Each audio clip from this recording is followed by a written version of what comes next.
രാവിലെ കുറച്ചധികം പണികൾ ചെയ്തു തീർക്കാനുണ്ടായിരുന്നു. അതെല്ലാം ചെയ്തു തീർത്തപ്പോഴോ വിശപ്പിന്റെ വിളി വന്നു. സമയം നോക്കിയപ്പോഴോ 12:15. ഷോ, ഇതിപ്പോ അങ്ങോട്ടും അല്ല ഇങ്ങോട്ടും അല്ലാത്ത സമയമായിപ്പോയല്ലോ.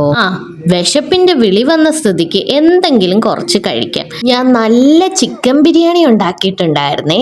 വിശപ്പ് ഇത്ര നേരത്തെ വരാനുള്ള കാരണം നിങ്ങൾക്ക് മനസ്സിലായി കാണുമല്ലോ.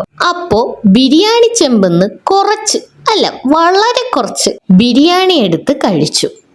ആഹാ, എന്ത് ടേസ്റ്റ്! എൻ്റെ കൈപുണ്യം അപാരം തന്നെന്ന് ഞാൻ തന്നെ അതെൻ്റെ അടുത്ത് പറഞ്ഞ് എന്നെ ഒന്ന് പുകഴ്ത്തി. അല്ലെങ്കിലും നമ്മളെ പുകഴ്ത്താൻ നമ്മൾ വേറൊരാളെ വെയിറ്റ് ചെയ്തിരിക്കേണ്ട ആവശ്യം എന്താ? ഈ പുകഴ്ത്തുക എന്ന് പറയുന്നത് ഒരു തരത്തിൽ മോട്ടിവേഷൻ അല്ലേ? അപ്പൊ എൻ്റെ മനസ്സിൽ തോന്നി, കുറച്ച് സലാഡും പപ്പടവും കൂടെ എടുത്തിരുന്നെങ്കിൽ പൊളിച്ചേനേന്ന്. ബിരിയാണി ഒതുക്കി കഴിഞ്ഞിട്ട് ഫ്രിഡ്ജ് തുറന്നു നോക്കാം എന്തെങ്കിലും കിട്ടുമോന്ന്. ഫ്രിഡ്ജ് നോക്കിയപ്പോൾ ഇന്നലെ വാങ്ങിയ 7up ബാക്കി ഇരിക്കുന്നു. അങ്ങനെ അതും കുടിച്ചു. അത് കഴിഞ്ഞപ്പോൾ ഞാൻ ചിന്തിച്ചു, ഇപ്പൊ കഴിച്ചതെല്ലാം അൺഹെൽത്തി അല്ലേ, അപ്പൊ ഹെൽത്തി ആയിട്ട് എന്തെങ്കിലും കഴിക്കാന്ന്. ഫ്രിഡ്ജിൽ പിന്നെ നോക്കിയപ്പോൾ കണ്ടത് റംബൂട്ടാൻ. അതും എടുത്ത് നെടുകെ മുറിച്ച് പൊളന്ന് വായിലോട്ടിട്ടു. എന്താ ആശ്വാസം! വിശപ്പിന് ശമനവും ആയി. അത് കഴിഞ്ഞ് ഞാൻ എൻ്റെ ചെടിക്കടുത്തോട്ട് പോയപ്പോൾ കണ്ടത് ഇത്. ഷൂ ക്ലീൻ ചെയ്യുന്ന ബ്രഷ് എൻ്റെ മണി പ്ലാന്റിന്റെ പോട്ടിൽ.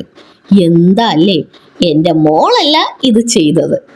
ചെയ്ത ആളെ നിങ്ങൾക്ക് പിടികിട്ടി കാണുമല്ലോ.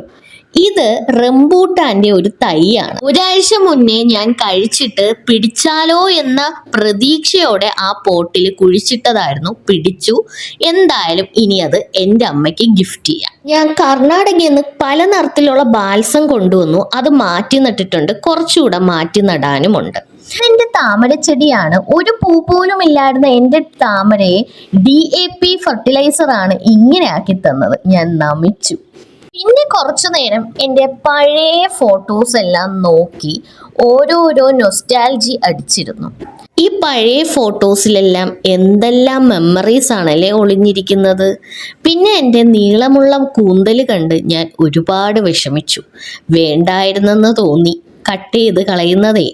പക്ഷെ എന്ത് ചെയ്യാനാ, കുറച്ച് വളരുമ്പോഴത്തേക്കും കട്ട് ചെയ്ത് കളഞ്ഞില്ലെങ്കിൽ ഒരു സമാധാനവും ഇല്ല, ഒരു സാറ്റിസ്ഫാക്ഷൻ ഇല്ല. അപ്പൊ അത്രയേ ഉള്ളൂ.